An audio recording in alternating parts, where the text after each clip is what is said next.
દેશની સીમાઓ માતાના વસ્ત્ર સમાન છે. તેનું રક્ષણ કરવું દરેક ભારતીયની ફરજ છે. ભીષ્મ પિતામહ. નમસ્કાર દર્શક મિત્રો, સરહદ ન્યૂઝ ચેનલમાં આપનું સ્વાગત છે. હું અનિતા ગોસ્વામી.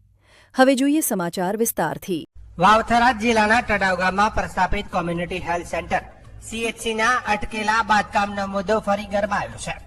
તડાવ ગ્રામ સહિત આસપાસના વિસ્તારોના ગ્રામજનોએ મુખ્યમંત્રીને સંબોધીને જિલ્લા કલેક્ટરને આવેદનપત્ર પાઠવી મંજૂર થયેલા CHCનું બાંધકામ તાત્કાલિક ફરી શરૂ કરવાની માંગ કરી છે. ગ્રામજનોનો આક્ષેપ છે કે માત્ર થોડા લોકોના વિરોધના આધારે કરોડો રૂપિયાનો જાહેર હિતનો પ્રોજેક્ટ અટકાવી દેવામાં આવ્યો છે. જ્યારે આ હોસ્પિટલ કાર્યરત બનશે તો 1 લાખથી વધુ લોકોને આધુનિક આરોગ્ય સુવિધાનો સીધો લાભ મળશે. ગ્રામજનોના જણાવ્યા મુજબ છેલ્લા ઘણા વર્ષોથી તળાવનું CHC ક્વાર્ટર બિલ્ડિંગમાં કાર્યરત હોવાથી દર્દીઓને પૂરતી અને ગુણવત્તાયુક્ત આરોગ્ય સેવાઓ મળી શકતી નથી. આ સમસ્યાના કાયમી ઉકેલ માટે ગામના એક દાતાએ સરકારને જમીન દાનમાં આપી હતી. ત્યારબાદ સરકારે અંદાજે રૂપિયા 5.48 કરોડના ખર્ચે નવા CHCના બાંધકામને મંજૂરી આપી હતી. ટેન્ડર પ્રક્રિયા પૂર્ણ થયા બાદ કોન્ટ્રાક્ટરે કામ પણ શરૂ કર્યું હતું, પરંતુ બાદમાં મૌખિક સૂચનાઓના આધારે બાંધકામ અટકાવી દેવામાં આવ્યું હતું.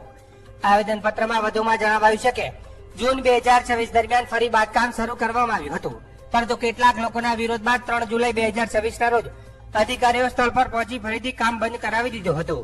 ગ્રામજનોએ એવો પણ આક્ષેપ કર્યો છે કે અધિકારીઓ દ્વારા હાલના ક્વાર્ટર વિસ્તારમાં જ હોસ્પિટલ બનાવવાની ભલામણ કરવામાં આવી રહી છે, જે તથ્યોથી વિપરીત છે.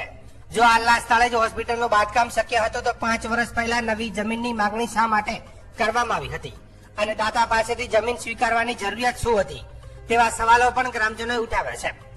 આ ઉપરાંત નવા CHC માટે પસંદ કરાયેલા સ્થળ તળાવ બસ સ્ટેશનથી અંદાજે 600 મીટર દૂર હોવા છતાં સરકાર સમક્ષ 1200 મીટરનું અંતર દર્શાવી ગેરમાર્ગે દોરવામાં આવ્યું હોવાનો પણ ગંભીર આક્ષેપ કરવામાં આવ્યો છે.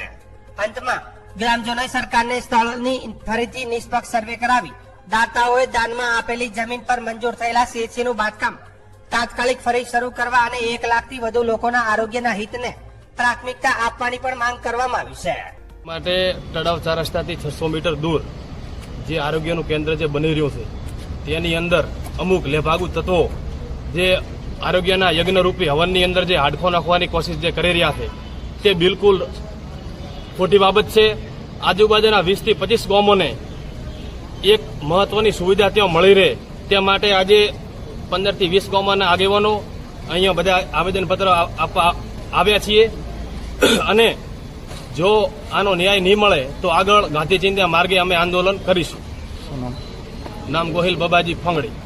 તળાવ, કોટેલ, હરિપુરા, રાબડીપાદર, ચોથા નિસડા અને કારેલ અને સાથે સાથે રાસેડા આ તમામ ગ્રામજનોના સરપંચશ્રીઓએ એમનું લેટર પેડથી સહી કરી અને સમર્થન જાહેર કર્યું છે કે જે જગ્યાએ CHC હોસ્પિટલ બને છે તળાવ સરપંચશ્રી દ્વારા 5 વર્ષ પહેલાં આ જમીન દાન પેટે આપેલી છે તેનું કામ વારંવાર બંધ કરાવવામાં આવે છે અને આ કામ ફરીથી ચાલુ થાય આજુબાજુના 20 ગામોને લગભગ 1 લાખ જેટલી પબ્લિકને જરૂરતમંદોને આરોગ્યની સેવાઓ પૂરી પડે એ માટે અમારી રજૂઆત છે.